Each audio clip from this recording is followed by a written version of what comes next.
Chapter 4, Lesson 2 of Pre-Calculus, and I wanted to do some review with these right triangles quickly before we looked at then using or determining the trigonometric function.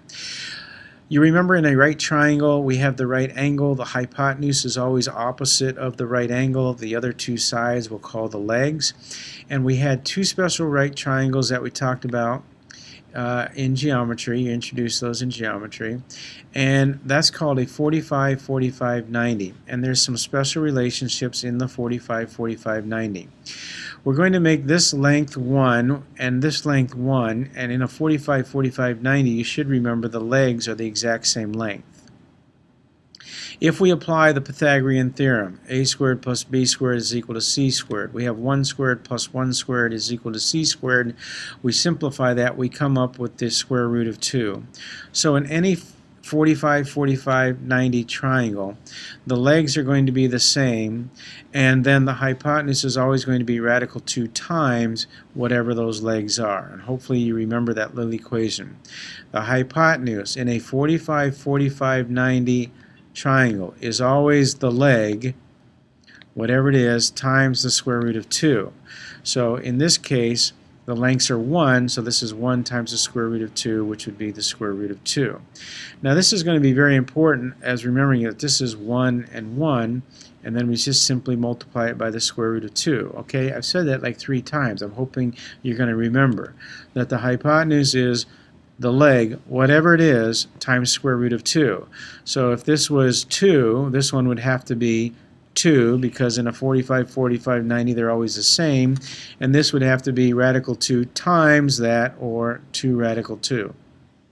So if my legs were 8 and 8, then what would the hypotenuse be? 8 square root of 2. If my legs were 10 and 10, what would the hypotenuse be? 10 square root of 2. Okay, so it's very important that you remember that ratio. Alright, let's look at the other special triangle we had. The other special triangle that we had was the 30, 60, 90 triangle. We still have our 90-degree triangle, so we still have our hypotenuse, but now these angles are different measures, so the sides are different measure.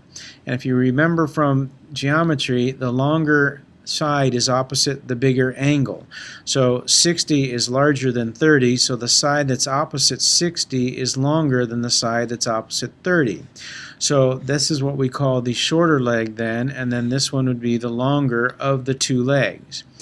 Now there is a special relationship amongst here as well. If we made the shorter leg 1, let's make that the smallest, the longer leg is always going to be radical 3 times the shorter leg. So this is going to be radical 3 times the shorter leg. And the hypotenuse is always going to be 2 times the shorter leg. So if this is a 1, if the length of this is 1, then this would be radical 3 times 1, which is radical 3. This would be 2 times 1, which is 2. So it's very important to remember these two relationships, that in a 30, 60, 90 the hypotenuse is always 2 times the shorter. Okay, and the longer of the two legs is always 2 times, or not 2 times, excuse me, but radical 3 times the shorter. Notice both of those are related to the shorter, so the shorter, I can get that. Alright, and then you understand that the opposite or the inverse was true if you knew one or the other. I don't know if that made any sense. I don't know. It didn't make much sense to me, so just forget it. I'm going to go on. So if this is 4, what would the longer leg be? 4 times radical 3, because the longer leg is radical 3 times it. What would the hypotenuse be? Twice this, which would be 8. Alright? So if my shorter leg was 12, what would the longer leg be? Well, radical 3 times that, 12 radical 3, the hypotenuse would be 12 times 2, which would be 24. So these relationships are very important when we come to doing trigonometry, and again, you must know these, all right? You must know these. So in a 30, 60, 90, the longer leg is always radical 3 times the shorter, and then the hypotenuse is always twice the shorter. So that's the review of the 30, 60, 90 and the 45, 45, 90. So it's very important that you know those relationships. In the next video, we'll look then at using these triangles in that coordinate plane or on the unit circle. So, and using what we call reference triangles in order to help us figure out the trigonometric ratios.